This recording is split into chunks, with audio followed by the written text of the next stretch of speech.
The sun dipped below the horizon, casting long shadows across the bustling streets of New York City. Ethan Revere, a seasoned park ranger with a passion for history, made his way through the throngs of excited tourists gathering for the annual 4th of July celebrations. As he approached the ferry terminal to Liberty Island, an inexplicable chill ran down his spine, despite the warm summer evening. Something felt off, but he couldn't quite put his finger on it. The Statue of Liberty loomed in the distance, her copper visage gleaming with an almost ethereal quality in the fading light. Ethan's colleagues, Liberty Chase and Thomas Paine, were already waiting for him at the dock. Liberty, a vivacious historian with fiery red hair, greeted him with a wave and a forced smile that didn't quite reach her eyes. Thomas, the senior archaeologist on their team, stood solemnly beside her, his usual enthusiasm noticeably absent. "Glad you could make it, Ethan," Liberty said, her voice tight with an undercurrent of anxiety. "We've made some unusual discoveries in the underground chambers. You need to see this for yourself." As they boarded the ferry, Ethan noticed the unusually small number of passengers. The boat cut through the dark waters, leaving behind the cheerful sounds of pre-celebration festivities. Liberty leaned in close, her voice barely above a whisper. "We found a hidden room, Ethan. It's filled with symbols and artifacts that predate the statue's construction by centuries. And there's something else, something we can't explain." Thomas nodded gravely, adding, "It's as if the very air down there is alive with some kind of ancient energy. People have been reporting strange visions, paranoia. It's affecting everyone who enters." As they disembarked on Liberty Island, Ethan's sense of unease grew. The usual crowds of tourists were conspicuously absent, replaced by an eerie silence broken only by the distant pop of early fireworks. The statue itself seemed to loom larger than ever, its blank eyes seemingly following their every move. Ethan couldn't shake the feeling that they were being watched, not just by security cameras, but by something far older and more sinister. They made their way to the base of the statue, where a concealed entrance led to the newly discovered chambers. As they descended the narrow staircase, the air grew thick and oppressive. The walls seemed to pulse with an otherworldly energy, and Ethan's mind began to fill with whispers of forgotten histories and dark secrets. Little did they know that their exploration would set in motion a chain of events that would challenge their sanity and reveal the true nature of America's most iconic symbol of freedom. As Ethan, Liberty, and Thomas delved deeper into the subterranean labyrinth, the air grew increasingly thick with an otherworldly presence. Their flashlights flickered erratically, casting dancing shadows on walls adorned with intricate, unsettling carvings. Liberty's hand trembled as she traced the outline of a symbol that looked uncannily like the Statue of Liberty, but with tentacle-like appendages writhing from its base. "This can't be possible," she whispered, her voice quavering. "These markings suggest that the statue was designed to contain something ancient and powerful." Thomas pulled out a journal filled with hastily scribbled notes and rough sketches. "I've been compiling accounts from the workers who first discovered this place," he explained, his eyes wild with a mix of excitement and fear. "They've been experiencing vivid hallucinations, extreme paranoia, and in some cases, complete psychotic breaks. It's as if this place is slowly driving everyone mad." Ethan felt a chill run down his spine as he realized the oppressive atmosphere was beginning to affect him too, filling his mind with whispers of forgotten histories and dark secrets. As they pressed on, they encountered other members of the archaeological team.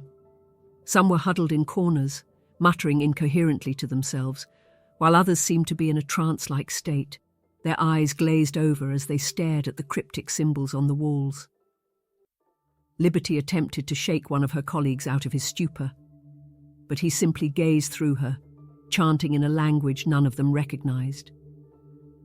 The realization dawned on Ethan that they were caught in the midst of something far beyond their understanding, something that threatened not just their sanity, but potentially the entire nation above. Their exploration led them to a vast circular chamber deep beneath the statue's base. At its center stood an altar-like structure, atop which rested a miniature replica of the Statue of Liberty. Unlike its towering counterpart above, this version was grotesque, its face contorted in a silent scream and its body wrapped in what appeared to be chains made of living shadow. As they approached, the air itself seemed to pulse with malevolent energy. Thomas reached out to touch the replica, his curiosity overriding his caution. The moment his fingers made contact, a shockwave of energy burst forth, knocking them all off their feet. Disoriented and shaken, Ethan struggled to his feet, only to find that the chamber had transformed around them. The walls now rippled like water, showing glimpses of other times and places, snapshots of American history, but twisted and wrong. He saw the Founding Fathers performing eldritch rituals, great battles fought with impossible weapons, and presidents making pacts with beings of unimaginable horror. As his mind reeled from these visions, Ethan realized with growing dread that everything they thought they knew about their nation's history might be built on a foundation of dark secrets and cosmic horror. The chamber pulsed with an otherworldly energy, the air thick with the scent of ozone and decay. Ethan, Liberty, and Thomas clung to each other, their minds reeling from the onslaught of twisted historical visions. Suddenly, a deep, resonant hum filled the air, growing in intensity until it felt like their very bones were vibrating. The miniature statue on the altar began to glow with an eerie, sickly green light. "We have to stop this!"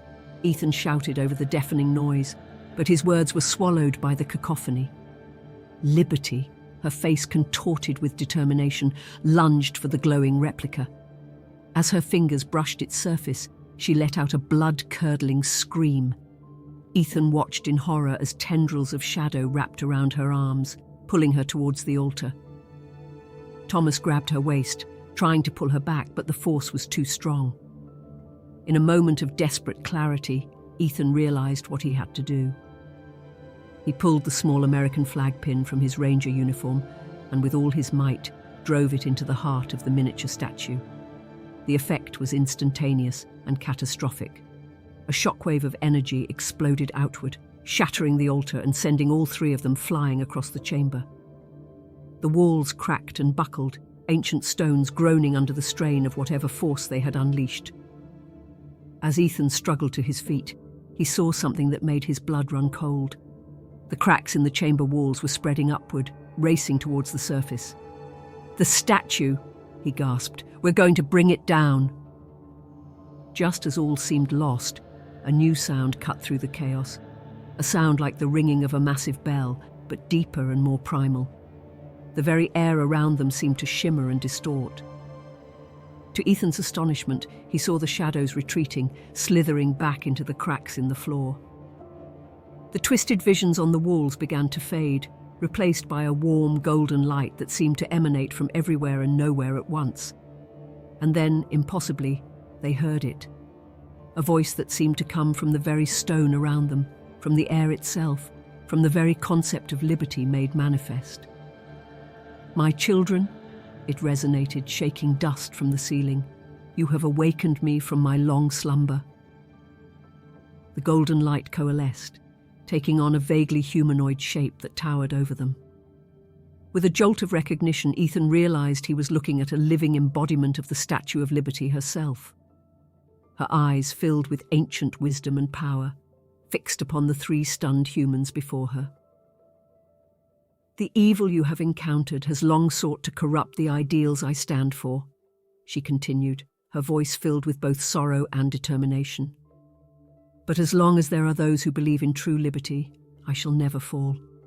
Now, we must act swiftly, for the battle for the soul of this nation is about to begin." The living embodiment of Lady Liberty towered over Ethan, Liberty, and Thomas, her presence filling the chamber with a palpable sense of awe and reverence. As the initial shock wore off, questions began to tumble from their lips. Liberty, her voice trembling with a mix of fear and excitement, asked, "What are you? How long have you been here?" The radiant figure smiled, her expression both ancient and timeless. "I am the spirit of freedom, awakened by the faith and courage of those who believe in the ideals I represent. I have slumbered beneath this island since before the nation was born, guarding against the darkness that seeks to corrupt liberty's true meaning. Thomas, ever the scholar, couldn't contain his curiosity. The symbols, the artifacts, they're all part of this, aren't they? A hidden history. Lady Liberty nodded solemnly. What you have uncovered is but a fraction of the eternal struggle between freedom and tyranny, light and darkness. The Founding Fathers knew of my existence and of the evil that lurks in the shadows. They built this statue as both a beacon of hope and a seal to contain the malevolent forces that would see this nation fall. As they spoke, the ground beneath their feet began to tremble. Ethan looked up in alarm. The statue above, is it going to collapse? Lady Liberty's expression grew serious. The seal has been weakened by your discovery, and the forces of darkness are seizing their chance. We must act quickly to reinforce the barriers, lest the evil spread beyond this island. She turned her gaze to each of them in turn. You three have proven yourselves worthy. Will you stand with me and become the new guardians of liberty? Without hesitation, Ethan, Liberty, and Thomas nodded their assent. Lady Liberty smiled, then raised her arms. Golden light flowed from her, enveloping the three humans. Ethan felt a surge of energy course through him, filling him with strength and purpose he had never known before. He saw the same transformation in his companions' faces, a new determination, a deeper understanding of the responsibility they now bore. As the light faded, Lady Liberty spoke once more. The battle is not over. Even now the darkness stirs, seeking new ways to corrupt and control. You must return to the world above, armed with the knowledge and power I have given you. Watch for signs of the evil's influence and be ready to act when called upon. She began to fade, her form becoming translucent. Remember, the true spirit of liberty lives not in stone or metal, but in the hearts of those who cherish freedom. Go now and keep the flame of liberty burning bright. With those final words, she vanished, leaving the three newly appointed guardians standing in the now quiet chamber, forever changed by their experience.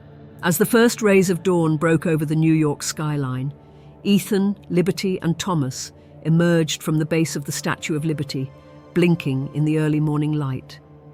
The island was still eerily quiet, the usual bustle of tourists and staff notably absent. They exchanged knowing glances, the weight of their new responsibility settling upon their shoulders. Ethan flexed his hand, feeling the residual energy of Lady Liberty's power coursing through his veins. "So," he said, breaking the silence, "what do we do now?" Liberty took a deep breath, her eyes scanning the horizon. "We protect, we watch. We keep this secret and use our knowledge to safeguard everything this statue stands for." Thomas nodded in agreement, adding, "But we can't do it alone. There must be others out there, other sites, other guardians. We need to find them." As if in response to their words, a distant boom echoed across the water. They turned to see the first of the Independence Day fireworks illuminating the sky, a stark reminder of the world they needed to protect. Over the next few weeks, the three newly appointed guardians worked tirelessly to maintain the appearance of normalcy. They oversaw the reopening of the statue to the public, carefully monitoring for any signs of the dark influence they had encountered. Ethan found himself viewing every tourist, every colleague with new eyes, always watchful for hints of corruption or otherworldly interference. They began to notice patterns, subtle shifts in behavior, inexplicable events that seemed to cluster around centers of power and influence. As summer waned, they gathered in Liberty's apartment, surrounded by maps, historical documents, and hastily scribbled notes. "I think I've found something," Thomas announced, pointing to a series of locations marked on a map of the United States. These sites, they all have a history of unexplained phenomena, and they align perfectly with the symbols we saw in the chamber. Liberty leaned in, her eyes widening in recognition. Mount Rushmore, the Lincoln Memorial, Independence Hall, they're all connected, aren't they? Ethan stood by the window watching the city below. He thought about the millions of people going about their lives, blissfully unaware of the forces at work beneath the surface of their reality. He turned back to his companions, a determined set to his jaw. Then that's where we start. We have a lot of work ahead of us, but as long as we stand together, the spirit of true liberty will never die. As if in response to his words, he felt a warm pulse of energy from the flag pin on his chest, a reminder of their sacred duty and the power they now wielded. Outside, the Statue of Liberty stood tall against the setting sun, a silent sentinel guarding not just a city or a nation, but the very essence of freedom itself.